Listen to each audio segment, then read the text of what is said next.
अस्सलामुअलैकुम। मैं हूं मुज्तबा। आज हमारा टॉपिक है इलेक्ट्रोस्टैटिक्स। उसका सब टॉपिक कूलम्स लॉ है। क्लास सेकेंड ईयर है। इसके न्यूमेरिकल्स की तरफ चलते हैं। क्वेश्चन हमारे पास है, calculate the ratio of the electric force to the gravitational force between electron and proton. तो हमारे पास एक इलेक्ट्रॉन है जो नेगेटिव चार्ज है और एक प्रोटॉन है जो पॉजिटिव चार्ज है। अब इसमें जो इम्पोर्टेंट है वो है आपकी इलेक्ट्रिक फोर्स, जिसका फॉर्मूला है F इज इक्वल टू के Q1 Q2 over R square. और दूसरा है ग्रेविटेशनल फोर्स, वो है हमारे पास F G M1 M2 over R square. और इसका हमने निकालना है रेशो, और रेशो का यूनिट नहीं होता, ये ख्याल रखिएगा। तो पहले हम इसका डेटा एक्सट्रैक्ट कर लेते हैं, क्योंकि हमारे पास एक इलेक्ट्रॉन है और एक प्रोटॉन है। तो हम अगर ये कहें कि चार्ज 1 जो है इलेक्ट्रॉन का है वो है और चार्ज प्रोटॉन का Q2 है, तो दोनों के चार्जेस सेम हैं, यानी कि 1.6 इंटू 10⁻⁻19 कूलम। चूँकि चार्ज ऑफ इलेक्ट्रॉन कर लें इसको या चार्ज ऑफ प्रोटॉन पहले वाले को कर लें, इससे कोई फ़र्क नहीं पड़ेगा। दोनों के चार्जेस की जो कैपेसिटी है वो 1.6 10⁻⁻19 कूलम है। और डिस्टेंस दिया हुआ नहीं है, लेकिन हम लिखेंगे तो सही। So R is equal to given. Given का मतलब है हमारे पास। और उसके बाद हम मास ऑफ इलेक्ट्रॉन निकालेंगे, यानी कि जो हमारे पास गिवन होगा, जो हमें मेमोरी में होना चाहिए कम से कम। और मास ऑफ प्रोटॉन, ये भी मेमोरी में होना चाहिए। तो मास ऑफ इलेक्ट्रॉन जो है वो है 9.11 इंटू 10⁻⁻31 kg। और मास ऑफ प्रोटॉन जो है हमारे पास वो है 1.67 इंटू 10⁻⁻27 kg।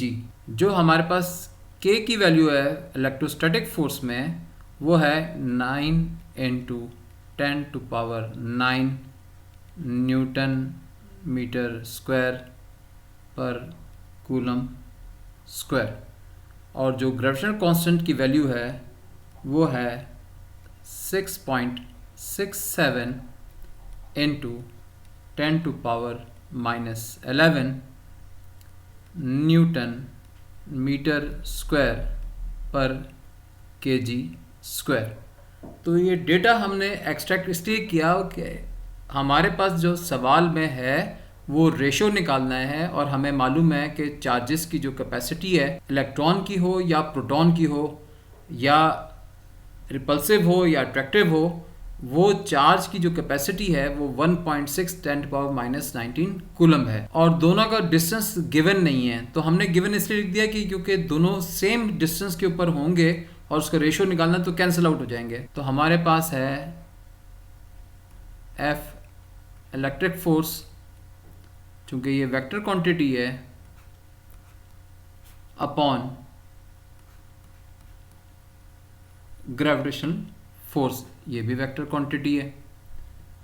तो इसको हम लिखेंगे के Q1 Q2 over R square upon, यहाँ लिखेंगे हम G और यहाँ लिखेंगे M1 M2 over R square.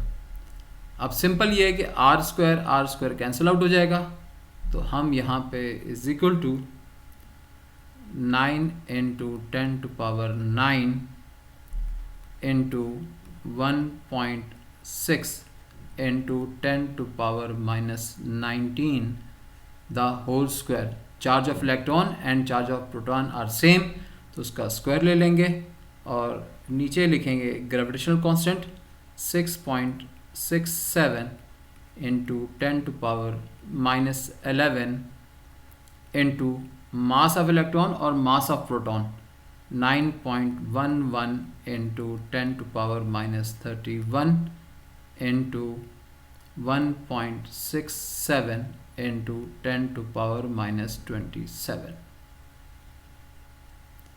अब इस सारी फिगर को जब कैलकुलेट कर लेंगे तो हमारे पास जो वैल्यू असाइन होगी,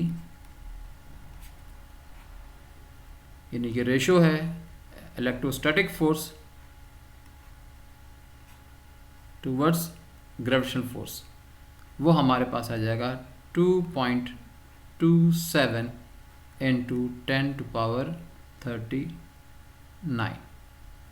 रेशो का यूनिट नहीं होता तो ये ऐसे ही लिखा जाएगा। तो हम ये कहते हैं कि इलेक्ट्रोस्टैटिक फोर्स जो है वो मालूम की जाएगी किसके ज़रिए, कूलम्स लॉ के ज़रिए, और ग्रेविटेशनल फोर्स मालूम की जाएगी यूनिवर्सल लॉ ऑफ ग्रेविटेशन के ज़रिए। उसका जो रेशो है वो ये निकलेगा। अगले सवाल की तरफ चलते हैं। सवाल है, an electron and a proton are separated by 1.50 into 10⁻10 metre. If they are released, which one will accelerate at a greater rate and what is the magnitude of that acceleration। अब यहाँ पे इम्पॉर्टेंट चीज़ ये है कि एक हमारे पास given है electron जो नेगेटिव चार्ज है, एक है प्रोटॉन जो पॉजिटिव चार्ज है। हमेशा याद रखिएगा कि हम जब second law of motion Newton's का पढ़ते हैं तो F = ma, mass into acceleration जो है ये इन्वर्सली प्रोपोर्शनल है। इसी तरह V = IR, यानी कि करंट इनटू रेजिस्टेंस, ये आपस में जो हैं ये इन्वर्सली प्रोपोर्शनल होंगे। तो कहने का मकसद ये है कि अगर मास बड़ा हो जाए तो एक्सेलरेशन कम हो जाएगी, और अगर मास कम होगा तो एक्सेलरेशन ज़्यादा होगी।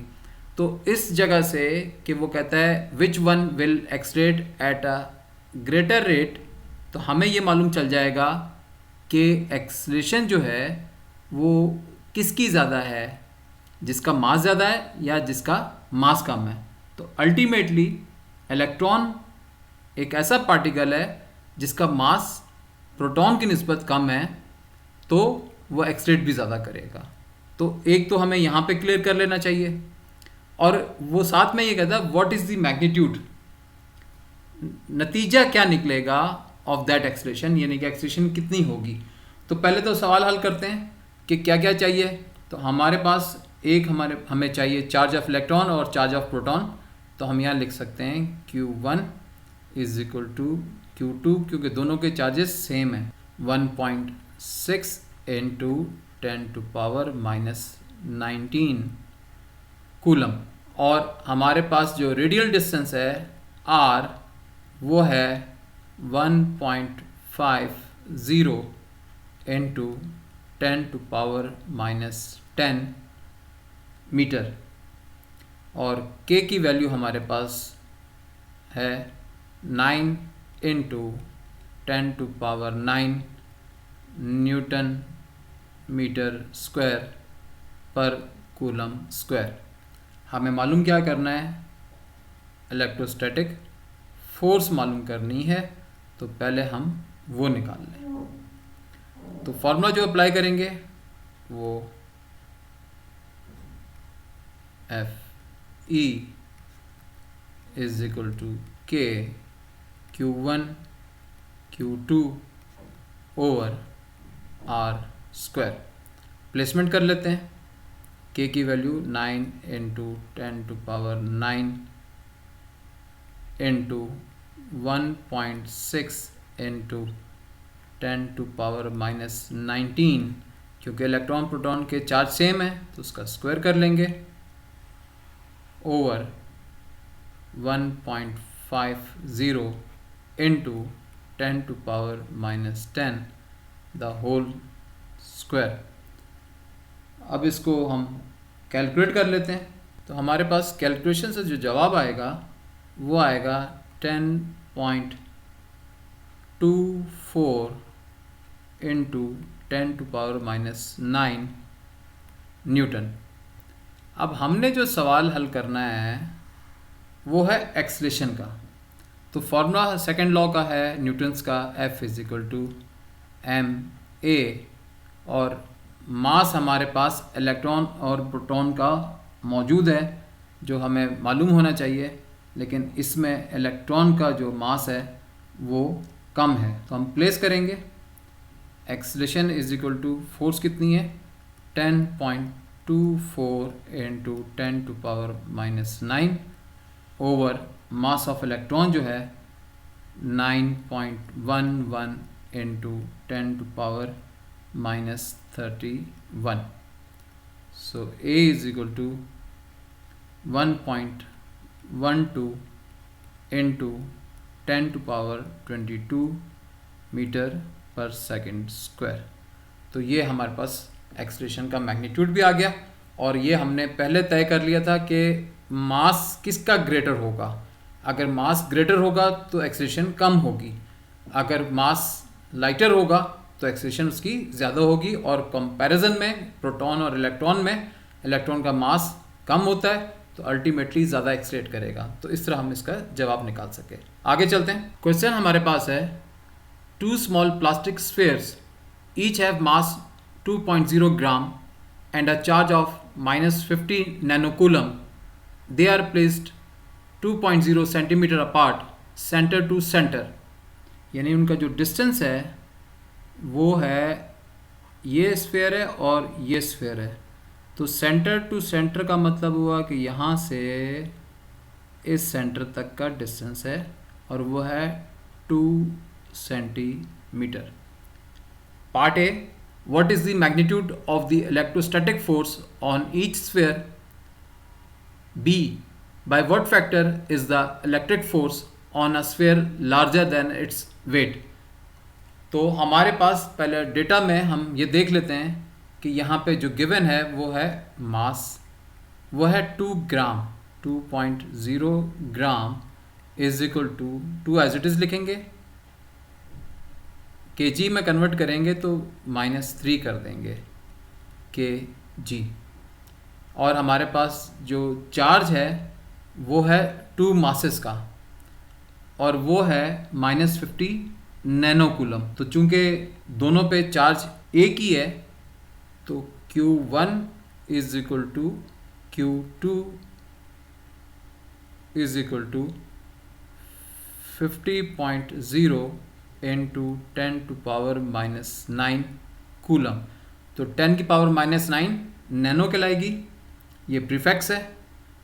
उसके बाद हमारे पास है R यानी डिस्टेंस, तो वो है 2 सेंटीमीटर, 2.0 सेंटीमीटर = 2.0 × 10⁻⁻2 मीटर। तो ये तो हमारे पास डेटा आ गया Q1 Q2 R, और K की वैल्यू हमारे पास है 9 × 10⁻⁹ न्यूटन मीटर स्क्वायर पर कूलम स्क्वायर। तो चाहे फोर्स इलेक्ट्रॉन से या एक मास से दूसरे मास पे या दूसरे से पहले पे, फोर्स का इम्पैक्ट एक ही रहेगा। यानी कि हमारे पास जो फोर्स है वो 1 से 2 या 2 से 1 की तरफ, लेफ़्ट से राइट या राइट से लेफ़्ट की तरफ।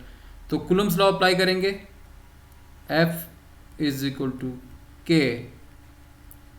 Q1 Q2 over R²।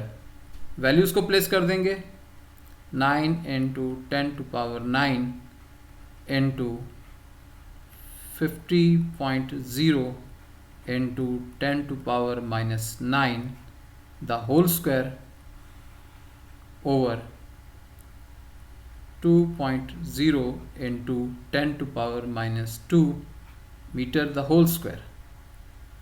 तो इसको हम कैलकुलेट कर लेते हैं, और कैलकुलेशन में हमारे पास जो रिज़ल्ट आएगा फोर्स का वो आएगा हमारे पास 0.056 न्यूटन। अब यहाँ हमने ए पार्ट में ये पूछा था इलेक्ट्रोस्टैटिक फोर्स ईच स्फीयर की, तो ये पार्ट ए हमने इसको कैलकुलेट किया, ये हमारा part A.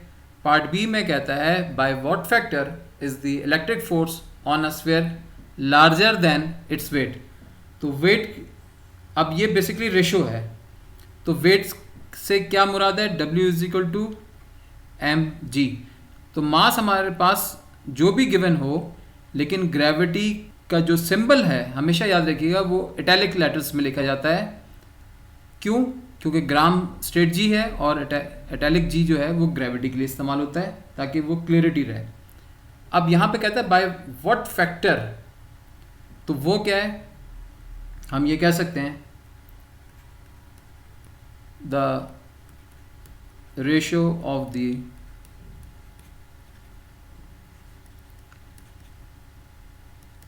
Electric force to the weight is F upon mg। तो हमारे पास 0.056 है और मास हमारे पास था 2.0 इंटू 10⁻³ और ग्रेविटी की वैल्यू है 9.8 मीटर पर सेकंड स्क्वायर। तो इसको जब हम कैलकुलेट करेंगे तो वैल्यू आएगी 2.9। तो by what factor the electric force were larger than its weight, तो वो है 2.9।